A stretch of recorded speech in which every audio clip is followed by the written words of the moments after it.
नमस्कार साथियों, हम पढ़ रहे हैं कक्षा 12 का भाग 1 इतिहास और उसमें हमारा टॉपिक चल रहा है मोहनजोदड़ो। और उसी टॉपिक को आज आगे बढ़ाते हुए हमारा मोहनजोदड़ो के अंतर्गत टॉपिक है मोहरें, लिपि तथा बाट। देखिए, ये वो सामग्रियां हैं मोहरें और बाट जो हमें यहाँ पुरातात्विक सामग्री के रूप में मिली है, और इन्हीं पर जो लिखित सामग्री है उससे वहाँ की लिपि का पता या संकेत लगाया गया। हालांकि अभी तक उसको हम पढ़ने में कामयाब नहीं हो पाए। देखिए, मोहरें और मुद्रांकन। मोहरों और मुद्रांकनों का प्रयोग लंबी दूरी के संपर्कों को सुविधाजनक बनाने के लिए कर देते हैं। यानी मोहर और मुद्रांकन किस काम आए कि लंबी दूरी के जो संपर्क है उनको सुविधाजनक बनाया जा सके, इसलिए काम आते हैं। मान लेते हैं कि एक सामान से भरा एक थैला एक स्थान से दूसरे स्थान तक भेजा गया और उसका मुख रस्सी से बांध दिया गया और गांठ पर थोड़ी गिल्ली मिट्टी जमा करके उस पर एक या अधिक मोहरों से उसको दबा दिया गया, जिससे उस मिट्टी पर उस मोहर की छाप पड़ गई। यदि इस थैले के अपने गंतव्य स्थान पर पहुंचने तक यह मुद्रांकन या छाप अक्षुण्ण रहा तो इसका मतलब ये था कि थैले के साथ किसी प्रकार की छेड़छाड़ नहीं की गई। ठीक है, मुद्रांकन से हमें प्रेषक की पहचान का भी पता चल जाता था। इस प्रकार मोहरे और मुद्रांकन विशेष थे। एक रहस्यमय लिपि। देखो, हड़प्पा की मोहरों पर एक पंक्ति में कुछ लिखा है जो संभवतः मालिक के नाम और पदवी को दर्शाता होगा। ठीक है, विद्वानों ने यह सुझाव भी दिया कि इन पर बना चित्र अनपढ़ लोगों को सांकेतिक रूप से इनका अर्थ बताता था। यानी सारे लोग वो पढ़ना लिखना नहीं जानते थे, तो उनको समझाने के लिए चित्र का इस्तेमाल किया जाता था, ऐसा संकेत लगाया गया। अधिकांश अभिलेख संक्षिप्त हैं। ध्यान रखें, अधिकांश अभिलेख कैसे हैं? संक्षिप्त है। और सबसे लंबा अभिलेख है, सबसे लंबे अभिलेख में 26 चिन्ह दिखे गए हैं।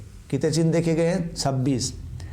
हालांकि लिपि आज तक पढ़ी नहीं जा सकी, पर निश्चित रूप से यह वर्णमाले यानी वर्णमाला लिपि नहीं थी। और वर्णमाला लिपि में क्या होता है कि प्रत्येक चिन्ह एक स्वर अथवा व्यंजन को दर्शाता है, जैसा यहाँ नहीं था, क्योंकि इनमें चिन्हों की संख्या कहीं अधिक है। ठीक है, चिन्हों की संख्या 375 से 400 के बीच है। अब देखिए, यहाँ 26 की बात आ रही है, तो इसका मतलब ये नहीं है कि इसके अंदर कुल 26 चिन्ह हैं। देखिए, अधिकांश अभिलेख ऐसे मिले हैं जिसमें 5, 10 आदि ही चिन्ह हैं। ठीक है, लेकिन बड़ा अभिलेख उसे माना गया जिसमें एक साथ कितने चिन्ह आए? 26 चिन्ह आए। ठीक है, लेकिन यहाँ कहा जा रहा है कि चिन्हों की संख्या 375 से 400 के बीच है। इसका मतलब कहीं अभिलेख पर 5 चिन्ह है, किसी पर 10 चिन्ह है, किसी पर 20 चिन्ह है, तो इस प्रकार चिन्ह है। लेकिन अलग अलग अभिलेखों के अंदर जब देखा गया तो कुल मिला के चिन्हों की संख्या 375 से 400 के बीच पहुंच गई। और ऐसा प्रतीत होता है कि लिपि दाईं ओर से बाईं ओर, यानी इधर से चलती थी, दाईं ओर से बाईं ओर आती थी। और इसमें ऐसा भी लगाया गया था कि कुछ मोहरों पर दाईं ओर चौड़ा अंतराल है। जैसे यहाँ दाईं ओर चौड़ा अंतराल है, जैसे जैसे बाईं ओर आ रही वैसे वैसे अंतराल क्या हो गया? कम हो गया। ठीक है, तो दाईं ओर चौड़ा अंतराल है और बाईं ओर यह संकुचित होती गई है, जिसे लगता है कि उत्कीर्णक ने यानी उत्कीर्ण करने वाले ने या इस पे जो चित्ती उत्कीर्ण कर रहा है उसने दाईं तरफ से लिखना प्रारंभ किया और बाईं ओर स्थान उसका कम पड़ गया था। अब हम उन विभिन्न प्रकार की वस्तुओं को देखते हैं जिन पर लिखावटें मिली है। तो कौन कौन सी चीज़ें जिन पर लिखावट मिली हैं? तो उन चीज़ों में मोहरें, तांबे के औजार, मर्तबानों के एवंट यानी पकड़ने वाले हिस्से, तांबे तथा मिट्टी की लघु पट्टिकाएँ, आभूषण, अस्थि छड़े और यहाँ तक कि एक प्राचीन सूचना पट भी प्राप्त हुआ है जहाँ पर लिखावट मिली है। और हमें यह भी ध्यान रखना चाहिए, इस प्रकार की वस्तुओं पर भी लिखावट हो सकती है जो नष्ट प्राय हो सकती है या नष्ट हो गई थी। तो इसका मतलब साक्षरता है वो व्यापक हो सकती है, हालांकि इसके बारे में अपन पूरा नहीं कह सकते। तो ये थी मोहरें। अब अगला बिंदु इसमें दिया गया है बाट के बारे में। ठीक है, देखिए बाट। विनिमय बाटों की एक सूक्ष्म या परिशुद्ध प्रणाली द्वारा नियंत्रित है। जो लेन देन होता था वो बाट की एक सूक्ष्म परिशुद्ध प्रणाली पर नियंत्रित था। ये बाट सामान्य चरट नामक पत्थर से बनाए जाते थे। ध्यान रखें, हड़प्पाई सभ्यता में जो बाट बनाए गए थे वो किस पत्थर के बनाए गए थे? चरट नामक पत्थर के। और आमतौर पर ये किसी भी तरह के निशान से रहित होते थे और घनाकार होते थे। कोई निशान नहीं था, घनाकार था। इन बाटों के निचले मानदंड द्विआधारित थे, यानी इन बाटों का जो निचला मानदंड था वो द्विआधार था। जैसे 1 इससे डबल 2, 2 से डबल 4, 4 से डबल 8, 8 से डबल 16, 16 से डबल 32 और अंतिम में परिणाम माना गया है 12,800 तक।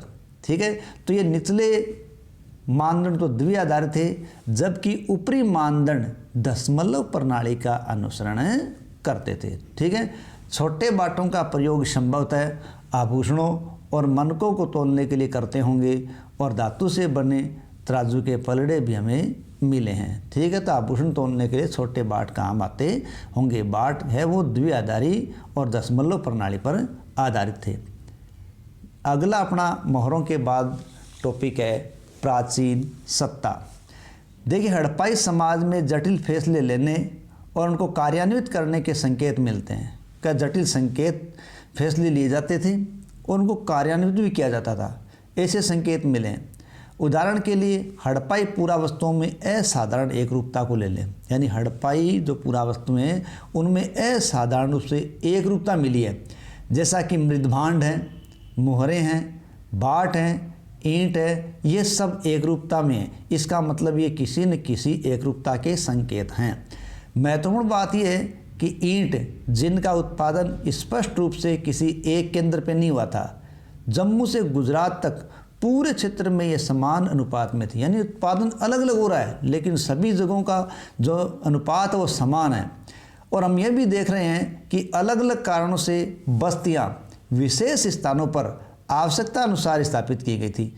इसके अतिरिक्त ईंटें बनाने और विशाल दीवारों तथा चबूतरों के निर्माण के लिए श्रम संगठित किया गया था। तो ये सभी संगठित करता कौन था? तो इसका मतलब कोई न कोई नियंत्रित व्यवस्था रही होगी।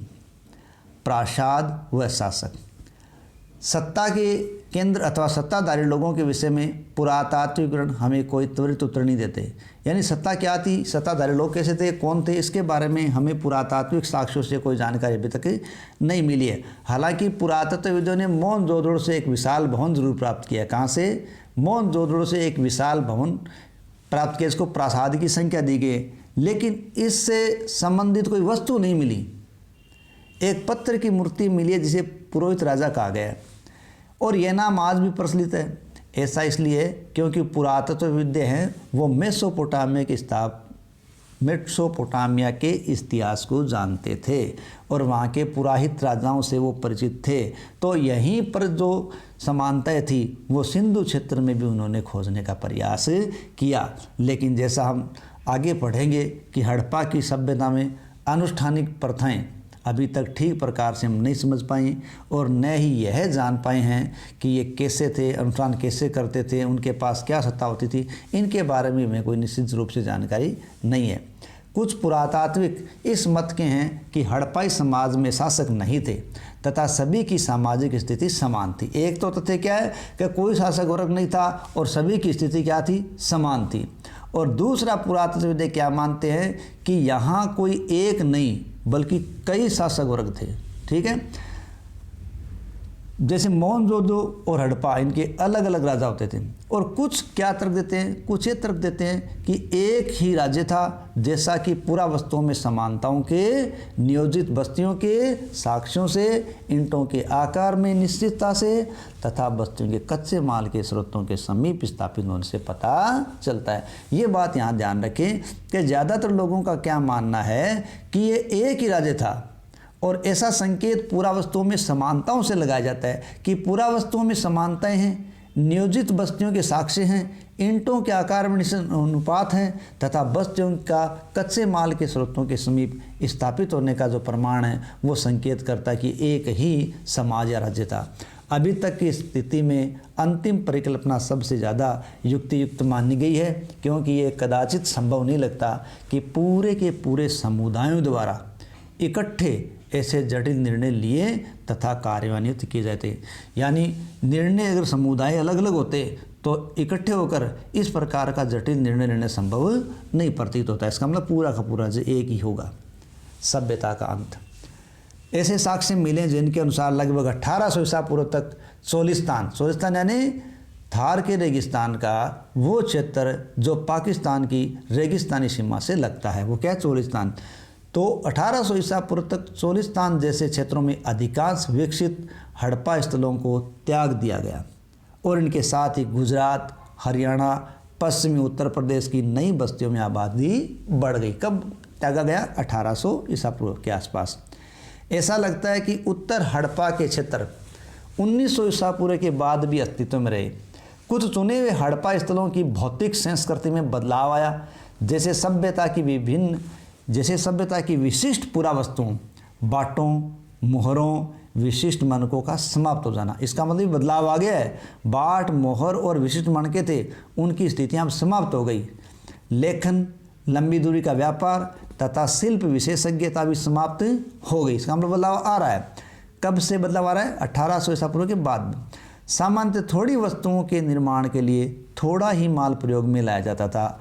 आवास निर्माण की तकनीक का जो पहले था वो ह्रास हो गया था तथा बड़ी सार्वजनिक संरचनाओं का निर्माण अब बंद हो गया। कुल मिलाकर पुरावस्तुएं तथा बस्तियां इन संस्कृतियों में एक ग्रामीण जीवन शैली की ओर संकेत करती है। इन संस्कृतियों को उत्तर हड़प्पा अथवा अनुवर्ती संस्कृतियां कहा गया है।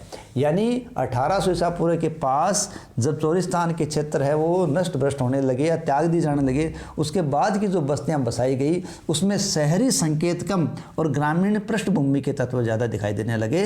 इनको उत्तर हड़प्पा या अनुवर्ती संस्कृतियां कहा गया।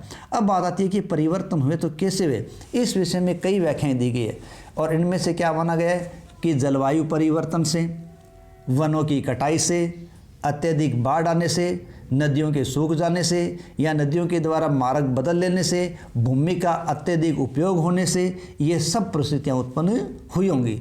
इनमें से कुछ कारण कुछ बस्तियों के संदर्भ में तो सही हो सकते हैं, लेकिन पूरी सभ्यता इन किसी एक कारण से नष्ट हो जाए ऐसी व्याख्या संभव प्रतीत नहीं होती।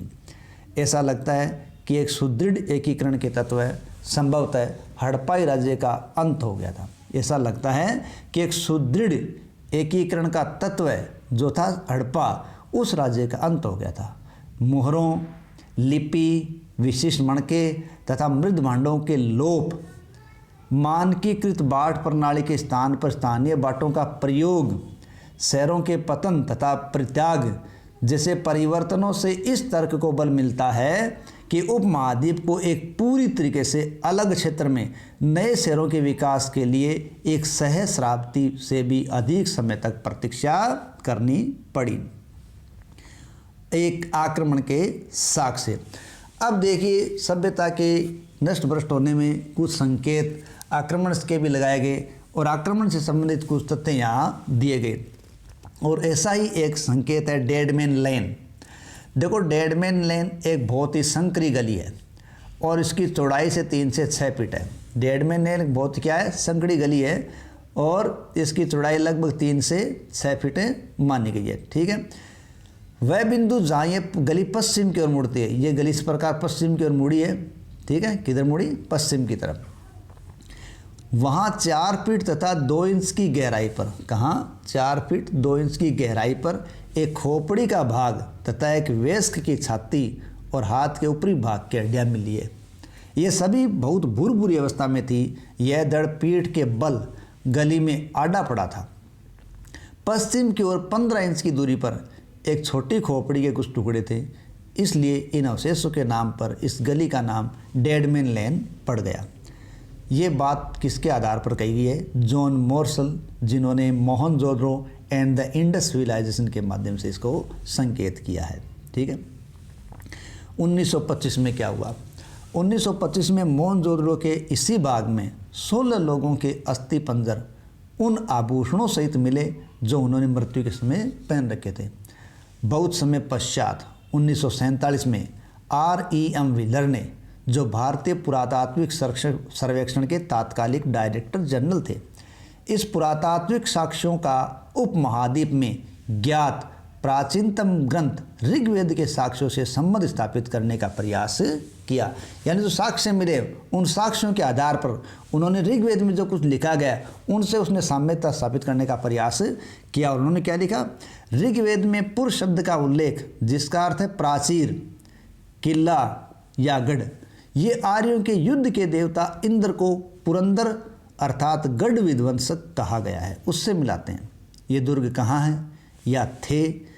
पहले ये माना गया था कि ये मिथ्यक मात्र थे, लेकिन हड़प्पा में हाल में हुए उत्खननों में मानव परिदृश्य बदल दिया। यहाँ मुख्यतः अनार्य प्रकार की एक बहुत विकसित सभ्यता को पाते हैं, ठीक है, जिसमें अब प्राप्त जानकारी के अनुसार विशाल किलेबंदियाँ की गई थी। यह सुदृढ़ रूप से स्थिर सभ्यता कैसे नष्ट हो गई? हो सकता है जलवायु संबंधी, आर्थिक अथवा राजनीतिक हास ने इसे कमज़ोर कर दिया हो, पर अधिक संभावना इस बात की है कि जानबूझकर, अधिक संभावना क्या है? जानबूझकर तथा बड़े पैमाने पर किए गए विनाश ने इस सभ्यता को अंतिम रूप से समाप्त कर दिया होगा। तो जानबूझकर समाप्त किया गया। ये मात्र संयोग ही नहीं हो सकता कि मोहनजोदड़ो के अंतिम चरण में आभास होता है कि यहाँ पुरुषों, महिलाओं और बच्चों का जनसंहार किया गया था। पारिस्थितिक शास्त्रों के आधार पर इंद्र अभियुक्त माना जाता है, ठीक है, यानी इंद्र के आधार पर पारिस्थितिक साक्ष्यों के आधार पर इंद्र को इसके लिए अभियुक्त माना गया कि इसको नष्ट किया गया। ये किसके आधार पर कही गई बात है? आर्य विलर के द्वारा, हड़प्पा 1946 एंशिएंट इंडिया के आधार पर वहाँ से लिया गया। 1960 के दशक में जॉर्ज डेल्स नामक पुरातत्वविद ने मोहनजोदड़ो में नरसंहार के साक्ष्यों पर सवाल उठाए। उन्होंने दिखाया कि उस स्थान पर मिले सभी अस्थिपंजर एक ही काल से संबंध नहीं थे।